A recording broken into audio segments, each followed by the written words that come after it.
देखिए ये क्वेश्चन 2023 का है, पेपर का सेट था 3 4 5 6, ठीक है।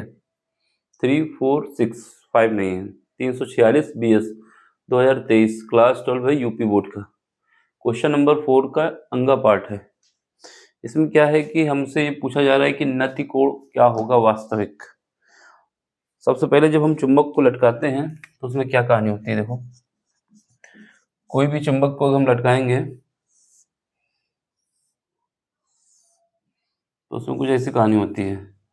ये जो एंगल बनता है, ये जो एंगल बनेगा ये इसका हॉरिजॉन्टल हो जाता है,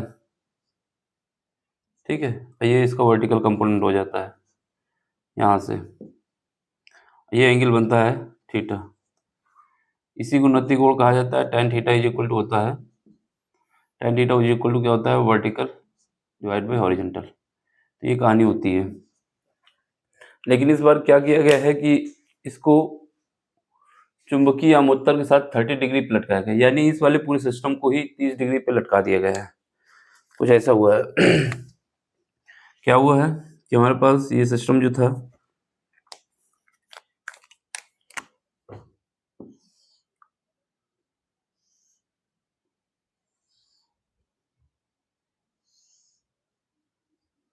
ठीक, ये जो सिस्टम है हमारे पास,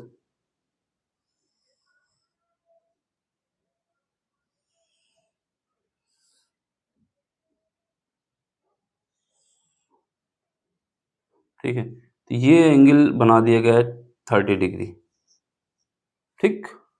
अब आपसे ये कह रहा है कि ये वाला एंगल हमें बताइए। ये जो नति कोण होगा ये हमें बताना है। ये इसके साथ ये हमारा क्या है, थीटा डैश है। तो सबसे पहले हमें थीटा डैश निकालना होगा। फिर वहाँ से कुछ कंडीशन निकलेगी तो उसकी वैल्यू उठा के इसमें रख देंगे V और H की, तो हमारे पास कोण आ जाएगा। बात समझे ना। पहले हमारे पास एंगल निकालने के लिए कंडीशन होती है कि ऐसे निकाला जाता है, लेकिन इसने क्या किया है, चुंबकीय यामोत्तर के साथ 30 डिग्री इसी डायग्राम को 30 डिग्री बना दिया है, ठीक है। तो ये हमारा क्या है, चुंबकीय यामोत्तर है। अब हमारे पास क्या चाहिए कि एक वर्टिकल कंपोनेंट चाहिए। तो वर्टिकल वाला तो यही रहेगा, सेम है दोनों का। हॉरिजॉन्टल वाला चेंज हो जाएगा, ये हॉरिजॉन्टल है तो ये हॉरिजॉन्टल है, ये इसके साथ कितना एंगल बना रहा है, ये हॉरिजॉन्टल इसके साथ बना रहा है cos 30 डिग्री, जो कि हॉरिजॉन्टल बना रहा है, ठीक है। वर्टिकल सेम है, जो पहले था वही अभी भी है।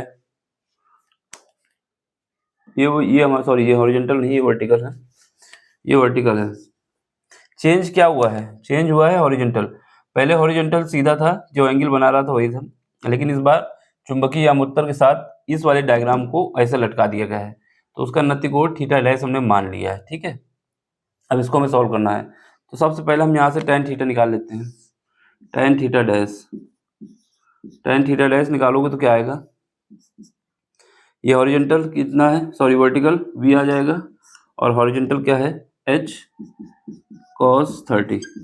अब यहाँ से h और v की वैल्यू निकाल के हम नति कोण निकाल सकते हैं। ये बात समझ में आएगी नहीं है, ये डायग्राम समझना बहुत जरूरी है, तो नहीं समझ में आएगा। पहली कंडीशन, अगर हमें निकालना होता है नति कोण, किसी चुंबक को लटकाया जाता है तो उसका हॉरिजॉन्टल कंपोनेंट और वर्टिकल कंपोनेंट होता है। तो यहाँ से tan theta is equal to क्या आ जाएगा, tan थीटा का जब आप कॉन्सेप्ट लगाएंगे हम tan थीटा का, तो अगर इसको हम ऐसे बढ़ा दें आगे, ठीक है, तो ये हमारा वर्टिकल, ये वाला जो ये वर्टिकल वही ये हो जाएगा। तो tan theta is equal to क्या आएगा, V/H, ठीक है। अब इसके बाद क्या गया, इसी डायग्राम को, ठीक है, इसी डायग्राम को एक चुंबकीय यामोत्तर के साथ 30 डिग्री पे लटका दिया गया है। तो 30 डिग्री पे लटकाने के बाद कुछ कहानी ऐसे बन गई। अब हमें जो tan थीटा डैश यहाँ का निकालना होगा, उसका हॉरिजॉन्टल कंपोनेंट, वर्टिकल कंपोनेंट तो फिर भी वही है, तो यहाँ से ये निकल आएगा, ठीक है। अब इसमें वैल्यू पुट करो। tan 30 थीटा 1 की वैल्यू कितनी दी गई है, लटकाया किस डिग्री पे गया, 45 डिग्री पे। तो यहाँ पर थीटा डैश कितना है, थीटा डैश दिया हुआ है 45 डिग्री, ठीक। अब इस पर रखो वैल्यू, तो यहाँ से क्या आ जाएगा, tan 45 degree is equal to V/H, और cos 30 की वैल्यू होती है √3/2। यहाँ से जब सॉल्व करेंगे तो V/H की वैल्यू कितनी आ जाएगी, इसको इधर भेज दो, तो ये आ जाएगी 2/2।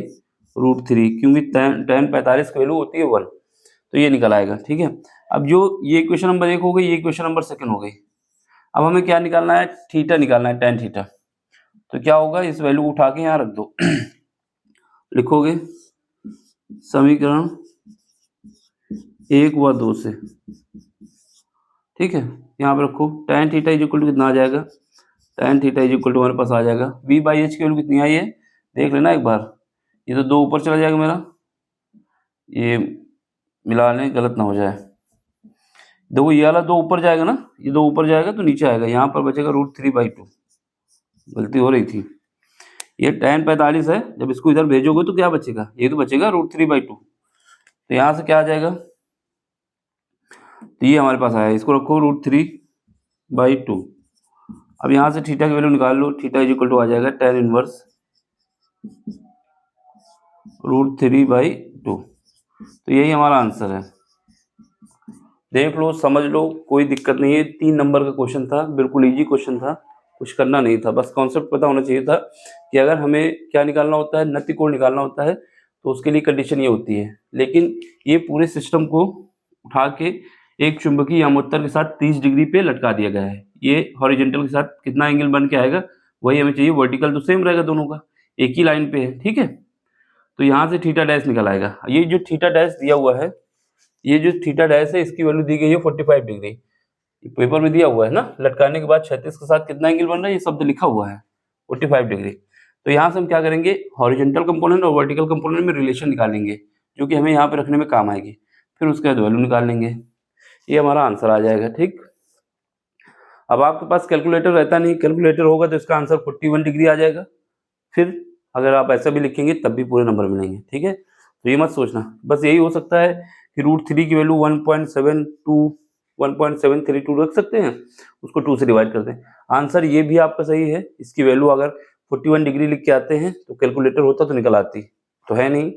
और इसके अलावा एक आंसर और हो सकता है कि इसको क्या करो कि theta is equal to tan inverse √3 की जगह क्या रख सकते हो, 1.732 डिवाइड कर दो 2 से, तब इसको डिवाइड करोगे, यहाँ से theta tan inverse is equal to आ जाएगा 0.8, और यहाँ से बचेगा 6, और यहाँ बचेगा 6। तो एक ये भी आंसर हो सकता है, ठीक है। तो अगर ये कहीं आंसर आता है तो घबराना नहीं है। और बाकी 41 डिग्री भी हो सकता है, लेकिन कैलसी तो होता नहीं किसी के पास, तो ये 2 आंसर लिखने होंगे, एक ये और ये 41 डिग्री निकालने के चक्कर में मत पड़ना। हाँ, अगर ऑब्जेक्टिव आता है आसपास तो आप 41 के पास जा सकते हैं, ठीक है। अब समझ में आया हो तो लाइक शेयर सब्सक्राइब जरूर कर देना। क्वेश्चन समझ लो, इम्पोर्टेंट है, जैसे बताया बस ऐसे ही डायग्राम बना देना तो समझ में आ जाएगा सब, ठीक है। मिलते हैं अगले लेक्चर में अगले कॉन्सेप्ट के साथ। समझ में आए तो लाइक शेयर सब्सक्राइब जरूर करना। Thank you.